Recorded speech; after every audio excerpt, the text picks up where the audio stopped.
ముచ్చెర్ల గ్రామంలో 600 ఎకరాల భూమిని టీడీపీ నాయకులు కొట్టేసే ప్రయత్నంలో భాగంగా సభ్యత్వంపై దొంగ లెక్కలు చెప్తున్నారని మాజీ మంత్రి గుడివాడ అమర్నాథ్ ఆరోపించారు. పట్టాల పేరుతో గ్రామస్తులను మోసం చేసి పేదల భూములను కొట్టేస్తే వారి పరిస్థితి ఏంటని అమర్నాథ్ ప్రశ్నించారు. ముచ్చెర్ల అనేటువంటి గ్రామం అన్సెటిల్డ్ విలేజ్, అన్సెటిల్డ్ ఇనాం విలేజ్. సో ఈ గ్రామానికి చెందినటువంటి ప్రజల్ని మభ్యపెట్టి సభ్యత్వం గురించి చెప్పకుండా మీ అందరికి కూడా పట్టాలు ఇప్పిస్తాం, మీ అందరి ఆధార్ కార్డులు తీసుకొని రండి అని చెప్పి ఆ పెద్ద మనిషి పిలిపించుకొని ఆ డబ్బులేవో ఆయనే కట్టేసి ఆ ఏదైతే ఉందో వచ్చినటువంటి డబ్బు అంతా కట్టేసి ఈ రకంగా పబ్లిసిటీ చేసుకునేటువంటి ప్రయత్నం చేశారు.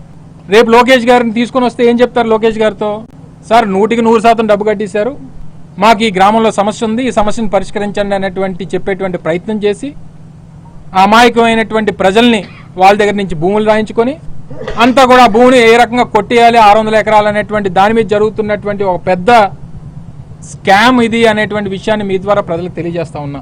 అదే ప్రాంతంలో క్లబ్బులు నడుపుతా ఉన్నారు. కొంతమంది చెప్తా ఉన్నారు రాత్రి 11 నుంచి తెల్లవారుజామున వరకు క్లబ్బులు నడుస్తూ ఉన్నాయి. ఆయన చుట్టుపక్కల ఉన్నటువంటి గ్రామాలని ఆయన తెలుగుదేశం పార్టీ కోసం డబ్బు ఖర్చు పెట్టి మొన్న ఎన్నికల్లో డబ్బులు ఖర్చు పెట్టాడు, దాన్ని 6 నెలల్లోనే మళ్ళీ తిరిగి చక్కబెట్టుకున్నాడు అనేటువంటి విషయాన్ని స్థానికంగా ఉన్నటువంటి ప్రజలు చెప్తున్నటువంటి మాట. కాదని చెప్పి ఎవరన్నా చెప్పానండి?